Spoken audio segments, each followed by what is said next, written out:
to another edition, Season 2 of First and 10 with Coach Joe Prud'homme. Yes, I'm Jimmy the Saint Christpher, and we're about ready to embark on the second season of Rams football since 1941. Coach, what did you learn this offseason which you didn't know last offseason? Well, we just had to get a lot bigger on the line and getting a lot more experience in some spots, just to give the younger guys a chance to grow into positions and to kind of give us some opportunity for, to hold up a little bit better, against bigger people. And that part of it was some of it. The other thing was we just made some, schematic changes. I think that'll help us as well. The blue gold game was back in April, and the mini camp was in July, and you just finished up practice. Yep. So how were those three events? They were really good. I thought that we made some big gains. I felt real good about our off season. Our kids worked their tails off. They bought in, they got after it, they improved, and you can just see a steady improvement, which I'm really, really pleased with at this point. And the Rams will join the Sooner Athletic Conference, the storied SAC, and Media Day was last month. They had you picked last out of 9 teams. What kind of motivator is that? That's a real good motivator. I mean, you look at it, and our kids look at it, and they say, now they got something to prove. It's something in print. It's something very tangible. But it's, you don't want to make it out more than it is, but it is very motivating. How was the attitude of this team this year? Really good. They're hungry, they work hard, they're together, they're very positive, they embrace whatever it is we're working on, and they've just made a lot of good strides.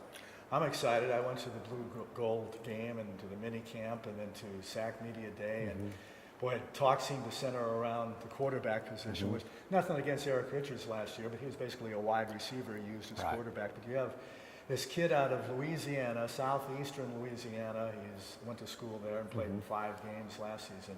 Donovan Isom, 6'5", 245. He looks like a clone version of Cam Newton almost. He's a big guy. He's a real big guy.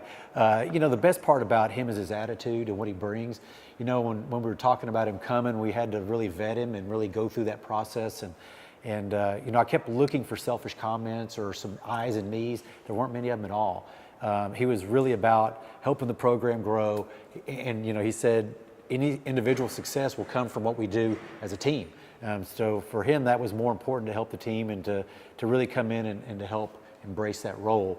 And for Eric Richards, to move him back to receiver gives us another weapon, and he is a fantastic athlete, and he's a difference maker.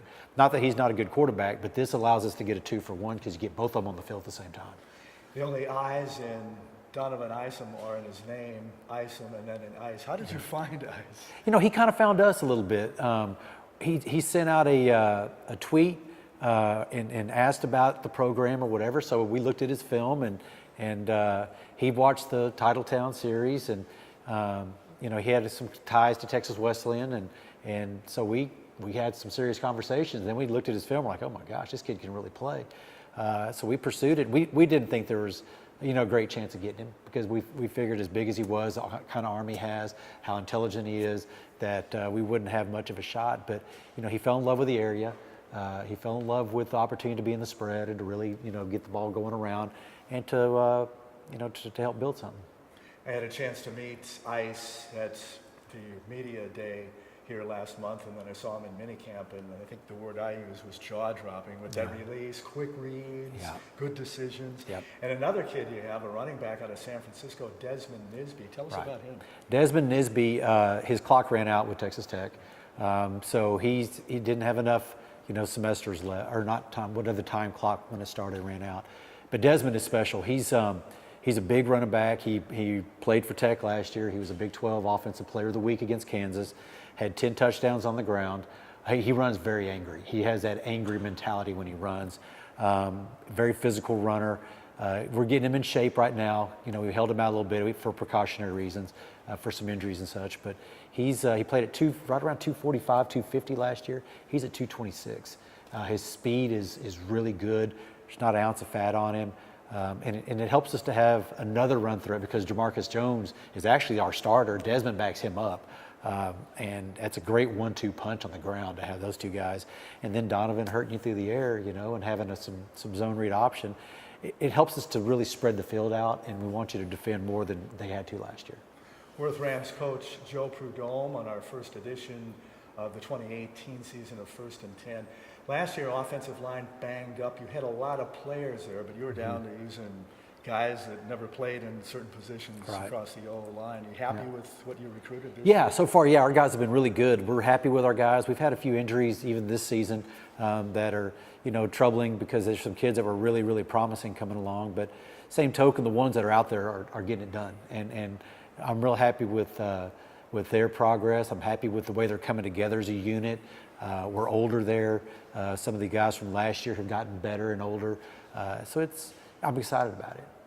And speaking of things to be excited about, I'm sure you're excited about the defense, which was disruptive last year, to say the least. And you have a lot of returners on defense, and you added some guys too. Yeah, we added a few guys. We got a really good safety out of Louisiana we're pleased with.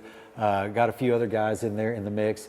We're a little faster. And Duckworth is a very aggressive coach, and we'll be disruptive again on defense. We're working through some injuries right now. If we can get those, done, the guys that are coming back have a lot of experience, and that's going to bode well, we believe. And your secondary coach is Quincy Butler, and at minicamp this year, you pointed out Jalen King, I believe. Right. He's kind of like a Quincy Butler. Yeah, very similar style, very similar body build. They're both around 6'1", long arms, very aggressive, very physical, and they, plays with a white hot motor, and that's what you want. It kind of gets infectious in the secondary when you have that going on. Who's going to kick and punt this year for you? We have a young man named Gregory Blazer who's our punter, and he's our kickoff specialist. And we had a scrimmage against Hardin Simmons last week, and he pinned 3 inside the 10. So we were real pleased with that. The kicker, we have a battle going on between Joseph Norman and Cade Dixon. Both of them, hit field goals Saturday. We hit 3 field goals Saturday. We're 3 for 3. So I was happy with that. So our kicking duties, look good right now.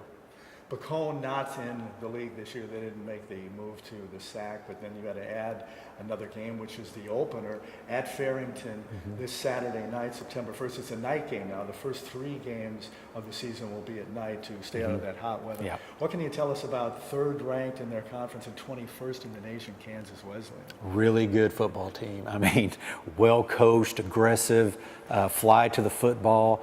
On defense, their offense is very balanced. They got a lot of returners back. They're just an impressive group. They're just they're very athletic. They're very dynamic. But the same token, they're very sound and they're very disciplined. So we got to play well. We have to play real well to even be in the game with them. But we need to play a team like that. And then try to get down to Kingsville and play them, and then we're ready for conference. And hopefully that will set us up. As long as we don't get too banged up, it ought to really help us for conference. And no buys this year, right? Oh, there's a bye. It's right after the Arizona Christian. That's where the Bacone game was. That's right. And so it actually, for us, it works out really well because it's coming back from Arizona. We're going to need a little time because that's not an easy trip. So we like the way that the bye fell. We hate it for Bacone. Don't wish on anybody. That's awful. But as far as the timing and where it fell for us, it was actually to our advantage. And the home opener this Saturday night at 7 o'clock at Farrington against Kansas Wesleyan. You can take advantage of Hank's 92.1 FM, the Ram Zone, 2 hours before. It's also First Responders Night, as I understand. Correct. And the first responders with free ID will get in. And then earlier in the day, on Saturday at 12:30, there'll be a blood drive as well. So if you have some of that precious blood, which will go to a good cause, come out. And that'll be at Farrington, I believe. It's not at Farrington. There'll be a blood drive. It's here at Texas Wesleyan. So check that out at 12:30. And then 2 hours before the game, 7 o'clock kickoff, will be 5 o'clock, the Hank FM 92.1 Ram Zone. Yeah, and the unique link between those two is you have the first responders, and everybody knows the first responders, but also the American Red Cross, they're first responders as well. So they react to the hurricanes. They react to any kind of tragedy. When a house burns down, the firemen are there. When the firemen leave, the ones that show up now is American Red Cross. So it was a natural relationship to have them included in this. So we were pretty excited about that. Yeah, unfortunately, there's been a lot of houses burning down Yeah. and being destroyed by floods. So Yeah. get out there for a good cause. And if you can't come to the game, watch us on ramsports.net. Myself, Mark Ward, and Cameron Irvine will be on a few minutes before kickoff Saturday night at 7. Awesome.